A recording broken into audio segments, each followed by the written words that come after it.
Hello, I'm Daisy, your hostess. Welcome to my channel. In this video, we're going to be moving on to Chapter 7 of the book titled The Power of Your Subconscious Mind by Dr. Joseph Murphy. Before I head out to that, I want to just give a couple highlights from the previous chapter, which was titled Practical Techniques in Mental Healing. And he offered various techniques on how to literally begin, I would call it, showing evidence that you are in control of the subconscious mind, because the evidence is in the application, literally, that with patience and faith, as he mentioned, you will see the results. I find that applying these techniques, whether it's from this author or any other author, it's very much like exercising. You're not going to see results right away. It's going to take some time for you to kind of really figure the nuances of the energy. Just like when you're exercising or you're doing a plank or you're doing, sit-ups or push-ups, there comes a moment in the routine that you're like, whoa, I got this. You have this connection of your muscle, your bones, and your breath, and it's like, whoa, this really feels good. That's very similar to what I feel when I am doing one of these types of exercises and I get to that day where, like, whoa, that's how it feels. And you have to give it a chance. One of the things that Dr. Joseph Murphy mentioned as he started this particular chapter, on chapter 6, was he mentioned that prayer is the formulation of an idea concerning something we wish to accomplish. And I know that maybe some people who may be atheist or non-Christian or have an issue with the word prayer. And I would suggest not to discount it as a religious statement, but just more of what is the prayer. And how I love how he said it. It's the formulation of an idea concerning something we wish to accomplish. That's why people that are religious, they use that word so much and ardently, because they're praying for something they wish, something they truly desire. But you could find another word for prayer, which is something that you are connecting with your heart and flowing with every fiber of your being and just really concentrating it and putting it out there. And that's really the best definition of prayer. The other thing that he mentioned was correlating the subconscious mind with a blueprint. And the question is, if you've ever seen a blueprint, it's very precise. Everything's on there. The blueprint, let's say for a house, everything is there. All the measurements, the water lines, the electric, everything is there. So the question is, what is the blueprint of your mind? Have you stopped to think about that? What are your beliefs?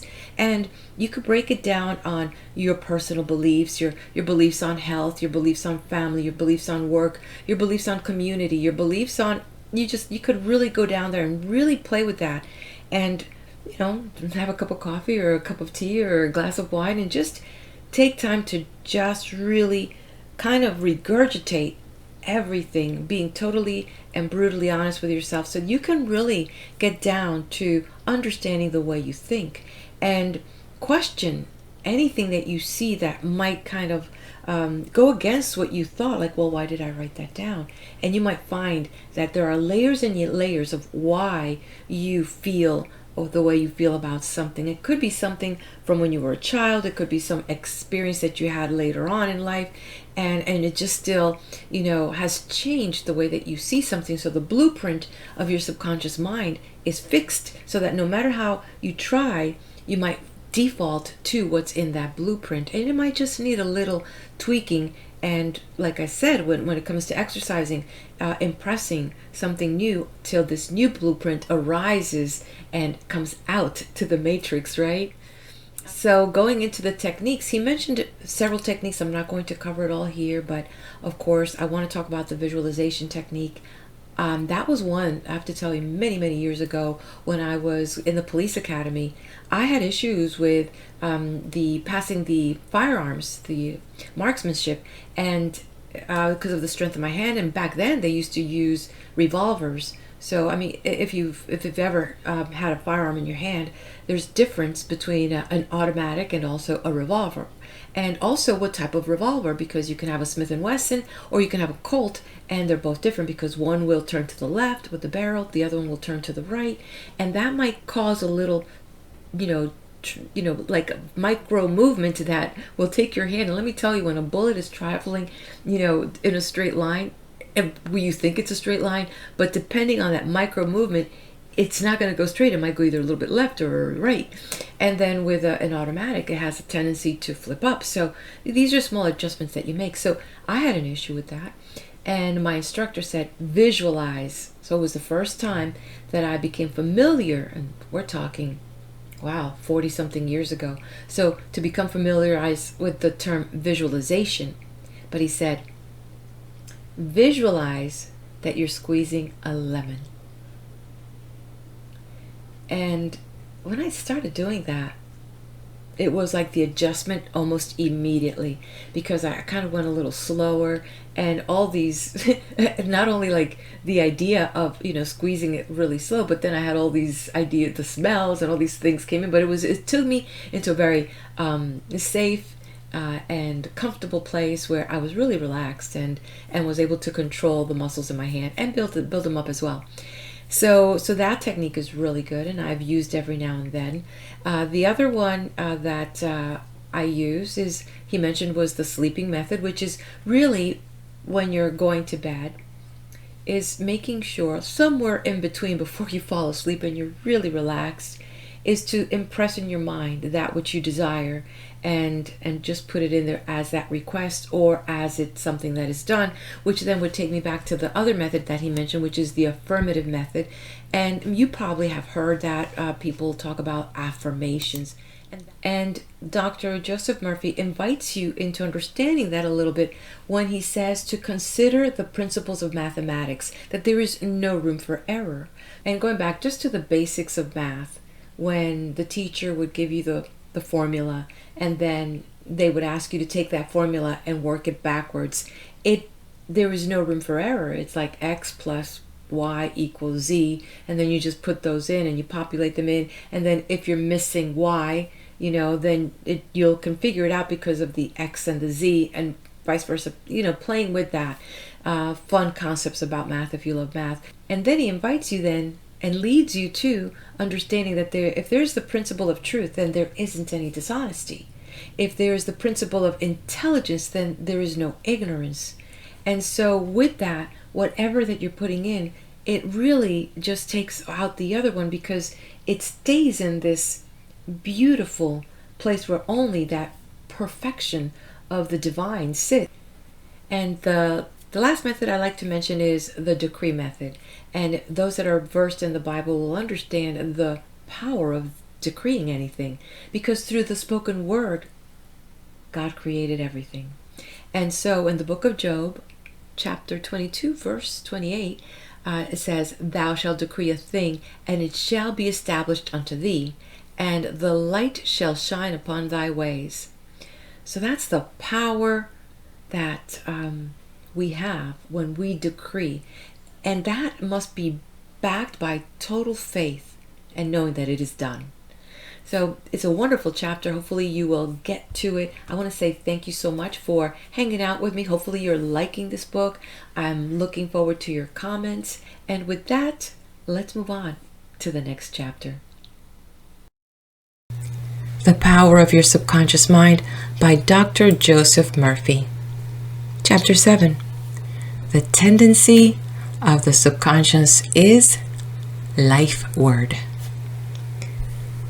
Over 90% of your mental life is subconscious, so men and women who fail to make use of this marvelous power live within very narrow limits. Your subconscious processes are always lifeward and constructive. Your subconscious is the builder of your body and maintains all its vital functions. It is on the job 24 hours a day and never sleeps. It is always trying to help and preserve you from harm. Your subconscious mind is in touch with infinite life and boundless wisdom, and its impulses and ideas are always lifeward. The great aspirations, inspirations, and visions for a grander and nobler life spring from the subconscious. Your profoundest convictions are those you cannot argue about rationally because they do not come from your conscious mind. They come from your subconscious mind. Your subconscious speaks to you in intuitions, impulses, hunches, intimations, urges, and ideas, and it is always telling you to rise, transcend, grow, advance, adventure, and move forward to greater heights. The urge to love, to save the lives of others, comes from the depths of your subconscious. For example, during the great San Francisco earthquake and fire of April 18, 1906, invalids and cripples who had confined to bed for long periods of time rose up and performed some of the most amazing feats of bravery and endurance. The intense desire welled up within them to save others at all costs, and their subconscious responded accordingly. Great artists, musicians, poets, speakers, and writers tune in with their subconscious powers and become animated and inspired. For example, Robert Louis Stevenson, before he went to sleep, used to charge his subconscious with the task of evolving stories for him while he slept. He was accustomed to ask his subconscious to give him a good, marketable thriller when his bank account was low. Stevenson said the intelligence of his deeper mind gave him the story piece by piece, like a serial. This shows how your subconscious will speak lofty and wise sayings through you, which your conscious mind knows nothing about. Mark Twain confided to the world on many occasions that he never worked in his life. All his humor and all his great writings were due to the fact that he tapped the inexhaustible reservoir of his subconscious mind. How the body portrays the workings of the mind. The interaction of your conscious and subconscious mind requires a similar interaction between the corresponding system of nerves. The cerebrospinal system is the organ of the conscious mind, and the sympathetic system is the organ of the subconscious mind. The cerebrospinal system is the channel through which you receive conscious perception by means of your 5 physical senses and exercise control over the movement of your body. This system has its nerves in the brain, and it is the channel of your volitional and conscious mental action. The sympathetic system, sometimes referred to as the involuntary nervous system, has its center in a ganglionic mass at the back of the stomach known as the solar plexus, and it is sometimes spoken of as the abdominal brain. It is the channel of that mental action which unconsciously supports the vital functions of the body. The two systems may work separately or synchronously. Judge Thomas Troward says, the vagus nerve passes out of the cerebral region as a portion of the voluntary system, and through it we control the vocal organs. Then it passes onward to the thorax, sending out branches to the heart and lungs. Finally, passing through the diaphragm, it loses the outer coating which distinguishes the nerves of the voluntary system and becomes identified with those of the sympathetic system, so forming a connecting link between the two and making the man physically a single entity. Similarly, different areas of the brain indicate their connection with the objective and subjective activities of the mind, respectively. And speaking in a general way, we may assign the frontal portion of the brain to the former and the posterior portion to the latter, while the intermediate portion partakes of the character of both. From the Edinburgh Lectures on Mental Science, New York, Robert McBride and Company, 1909. A rather simple way of looking at the mental and physical interaction is to realize that your conscious mind grasps an idea which induces a corresponding vibration in your voluntary system of nerves. This, in turn, causes a similar current to be generated in your involuntary system of nerves, thus handling the idea over to your subconscious mind, which is the creative medium. This is how your thoughts become things. Every thought entertained by your conscious mind and accepted as true is sent by your brain to your solar plexus, the brain of your subconscious mind, to be made into your flesh. and to be brought forth into your world as a reality. There is an intelligence which takes care of the body. When you study the cellular system and the structure of the organs such as the eyes, ears, heart, liver, bladder, etc., you learn they consist of groups of cells which form a group intelligence whereby they function together and are able to take orders and carry them out in deductive function at the suggestion of the mastermind, conscious mind. A careful study of the single-celled organism shows you what goes on in your complex body. Though the monocellular organism has no organs, it still gives evidence of mind action and reaction performing the basic functions of movement, alimentation, assimilation, and elimination. Many say there is an intelligence which will take care of your body if you let it alone. That is true. But the difficulty is that the conscious mind always interferes with its five senses, evidence based on outer appearances, leading to the sway of false beliefs, fears, and mere opinion. When fear, false beliefs, and negative patterns are made to register in your subconscious mind through psychological, emotional conditioning, there is no other course open to the subconscious mind except to act on the blueprint specifications offered it. The subconscious mind works continually for the common good. The subjective self within you works continuously for the general good, reflecting an innate principle of harmony behind all things. Your subconscious mind has its own will, and it is a very real something in itself. It acts night and day, whether you act upon it or not. It is the builder of your body, but you cannot see, hear, or feel it building, as all this is a silent process. Your subconscious has a life of its own, which is always moving toward harmony, health, and peace. This is the divine norm within it, seeking expression through you at all times. How man interferes with the innate principle of harmony. To think correctly, scientifically, we must know the truth. To know the truth is to be in harmony with the infinite intelligence and power of your subconscious mind, which is always moving lifeward. Every thought or action which is not harmonious, whether through ignorance or design, will result in discord and limitation of all kinds. Scientists inform us that you build a new body every 11 months. So you are really only 11 months old from a physical standpoint. If you build defects back into your body by thoughts of fear, anger, jealousy, and ill will, you have no one to blame but yourself. You are the sum total of your own thoughts. You can keep from entertaining negative thought and imagery. The way to get rid of darkness is with light. The way to overcome cold is with heat. The way to overcome the negative thought is to substitute the good thought. Affirm the good, and the bad will vanish. Why it's normal to be healthy, vital, and strong. It's abnormal to be sick. The average child born into the world is perfectly healthy with all its organs functioning perfectly. This is the normal state, and we should remain healthy, vital, and strong.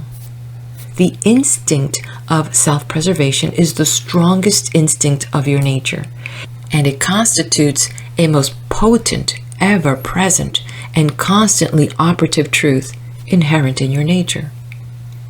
It is therefore obvious that all your thoughts, ideas, and beliefs must operate with greater potentiality when they are in harmony with the innate life principle in you, which is forever seeking to preserve and protect you along all lines. It follows from this that normal conditions can be restored with greater ease and certainty than abnormal conditions can be induced. It is abnormal to be sick. It simply means you're going against the stream of life and thinking negatively. The law of life is the law of growth. All nature testifies to the operation of this law by silently, constantly expressing itself in the law of growth. Where there is growth and expression, there must be life. Where there is life, there must be harmony. And where there is harmony, there is perfect health. If your thought is in harmony with the creative principle of your subconscious mind, you are in tune with the innate principle of harmony. If you entertain thoughts which are not in accordance with the principle of harmony, these thoughts cling to you, harass you, worry you, and finally bring about disease, and if persisted in, possibly death. In the healing of disease, you must increase the inflow and distribution of the vital forces of your subconscious mind throughout your system. This can be done by eliminating thoughts of fear, worry, anxiety, jealousy, hatred, and every other destructive thought which tends to tear down and destroy your nerves and glands. Body tissue, which controls the elimination of all waste material. POTS disease cured. In the Nautilus magazine of March 1917, there appears an article about a boy suffering from POTS disease, or tuberculosis of the spine, who had a remarkable healing. His name was Frederick Elias Andrews of Indianapolis, now minister of Unity School of Christianity, Kansas City, Missouri. His physician pronounced him incurable. He began to pray, and from a crooked, twisted cripple going about on hands and knees, he became a strong, straight, well-formed man. He created his own affirmation, mentally absorbing the qualities he needed. He affirmed over and over again, many times a day, "I am whole, perfect, strong, powerful, loving, harmonious, and happy." He persevered and said that this prayer was the last utterance on his lips at night and the first in the morning. He prayed for others also by sending out thoughts of love and health.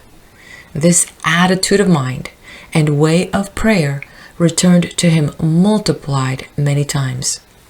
His faith and perseverance paid off with big dividends.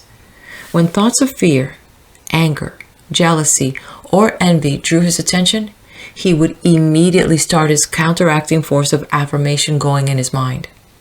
His subconscious mind responded according to the nature of his habitual thinking. This is the meaning of the statement in the Bible, "Go thy way, thy faith hath made thee whole," from the book of Mark, chapter 10, verse 52. How faith in your subconscious powers makes you whole. A young man who came to my lectures on the healing power of the subconscious mind had severe eye trouble, which his doctor said necessitated an operation. He said to himself, "My subconscious made my eyes, and it can heal me." Each night, as he went to sleep, he entered into a drowsy meditative state, the condition akin to sleep. His attention was immobilized and focused on the eye doctor. He imagined the doctor was in front of him, and he plainly heard, or imagined he heard, the doctor saying to him, "A miracle has happened." He heard this over and over again every night for perhaps 5 minutes or so before going to sleep. At the end of 3 weeks, he again went to the ophthalmologist who had previously examined his eyes, and the physician said to this man, "This is a miracle." What happened? This man impressed his subconscious mind using the doctor as an instrument or a means of convincing it or conveying the idea. Through repetition, faith, and expectancy, he impregnated his subconscious mind. His subconscious mind made his eye. Within it was the perfect pattern, and immediately it proceeded to heal the eye. This is another example of how faith in the healing power of your subconscious can make you whole. Pointers to review. Your subconscious is the builder of your body and is on job 24 hours a day. You interfere with its life-giving patterns by negative thinking. 2. Charge your subconscious with the task of evolving an answer to any problem prior to sleep, and it will answer you. 3.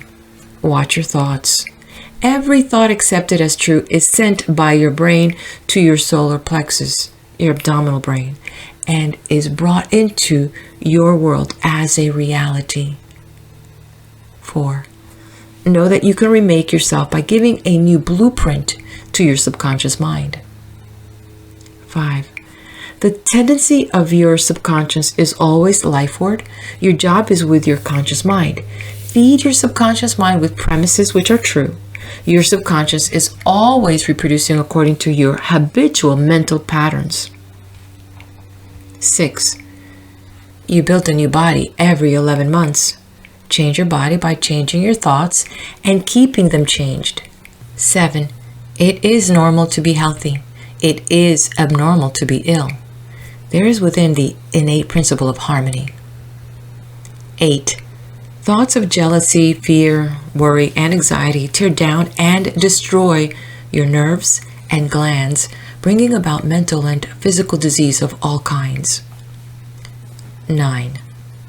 What you affirm consciously and feel as true will be made manifest in your mind, body, and affairs. Affirm the good and enter into the joy of living. End of chapter. Like, share, and subscribe. Let's head over to the next video as we continue on with the book titled The Power of Your Subconscious Mind by Dr. Joseph Murphy.